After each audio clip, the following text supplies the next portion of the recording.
So I first heard about what Doc Kellogg was doing at Envita from David. I was really, really sick, and I needed to go somewhere. And he says, well, maybe you should go to Envita. And he says, because that's where Kimberly's dad went. And I'm like, well, okay, well, but how did your dad do?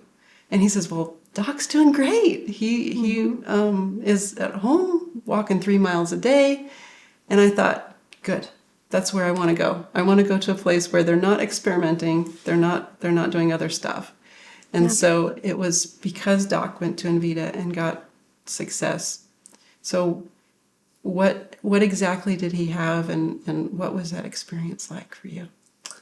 So that I found out that Dad had prostate cancer, stage 4, in May. He was diagnosed of 2020, and he was overall healthy. He had never gone to doctors his whole life. He did not like going to doctors, except a few years before he had to have a stent put in his heart valves. But he was overall healthy, did not like the medical route if he could help it, and so he became sick, and my siblings and I all decided he was way too young to die.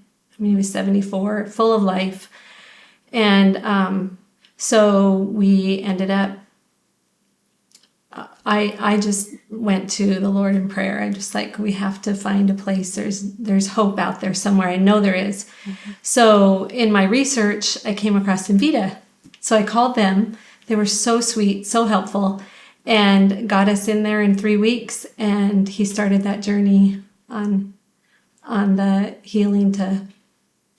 his healing journey to health. And he did amazing there. The doctors were like, this is a miracle. It's just so beautiful. He's PSA of 10,000, which is really high. And I think it was like 2.5 months later, it was down to 30. And his prostate tumor, which was huge, was shrunk by 80%. Wow. So we were all really thankful and very hopeful. And he was there off and on for 6 months because his had spread and was in his bones. And so he had bone lesions that they were working on.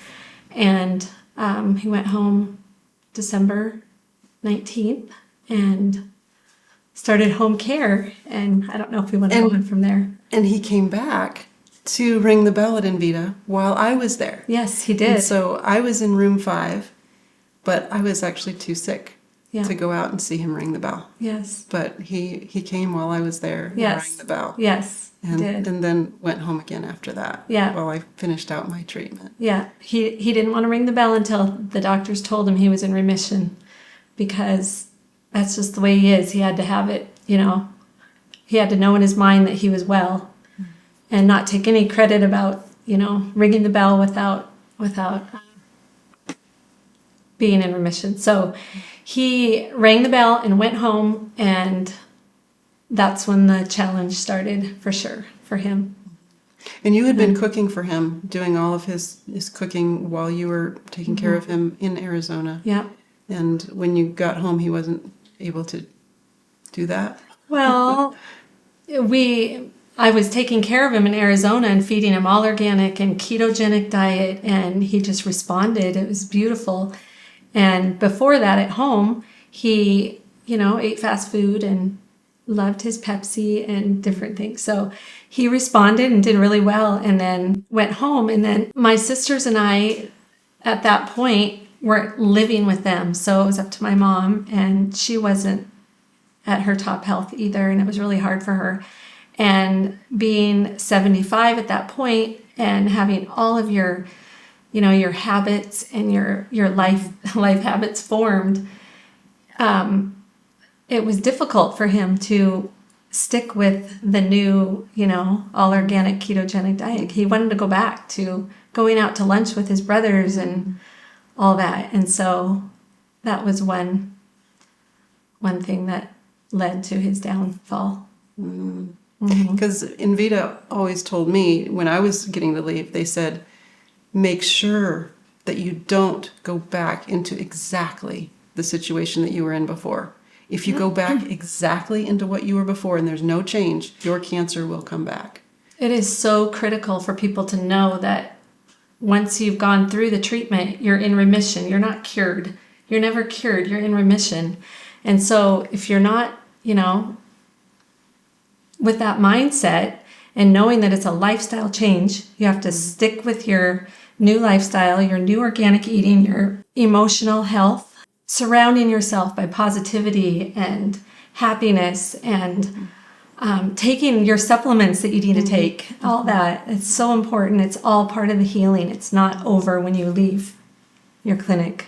And that's what I've been excited about, because since I left, it has been a real struggle to try to figure out, everybody says, change your lifestyle. Change it to what? We want to improve the lifestyle. Well, what do you do to improve it? And that's where I've just been really excited to meet a lot of doctors and researchers and people like that know what we need to do to make it different. Right. So what actually happened to your dad then when he got home? So when Dad got home, we continued to go and see his doctors at Envita every 7 weeks, because they did a few treatments and immunotherapies to help him maintain his health.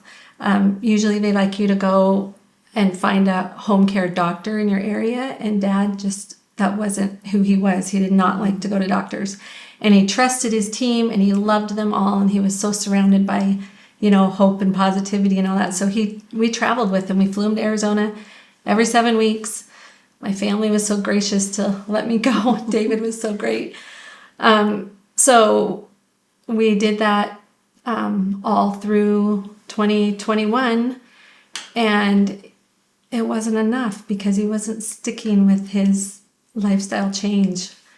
And there was, some emotional, negativity that he was living in, and his diet. And he would tell me, bless his heart, that he was taking all his supplements, but I did the one ordering them, and David paid for them, and they should have been gone in 3 months, and it was 6 months later, and his bottle was only half empty. So I'm like, Dad, you're not taking all your supplements. He tried. He did the best he knew how for where he was at in life, and it was his journey. But he just slowly went downhill, had more pain, and the main thing was he just started hemorrhaging at the end, and he just... But he did, so he died in March of 2022 on the 7th, and he died at home where he wanted to be. He died with all of us, his family around him, taking care of him, and was on no pain medications. It was still a good journey for him. It was as beautiful as it could be in a hard situation, and we were blessed to be a part of it. Yeah, but so sad that the outcome was like that. And his doctor finally told me about October of 2021. He said, Kimberly, your dad has to be the one that wants to live. He has to be the one that actually takes those steps. And having his daughter, who loves him so much, trying to will him to live is not enough. It can't work. So at that point I had to, let him go. And I still, was with him all the way to the end, but I had to realize when I saw that he was failing that it was time to, let him finish his journey and know that there's still hope out there for people on a cancer journey. There's, people can find hope in healing and in remission and living their lifestyle in a changed way to live out a long life. I never believed Susan was going to die. I never did. I argued with so many people in my arguing way. I'm like, no, she's not. I believe she's going to live.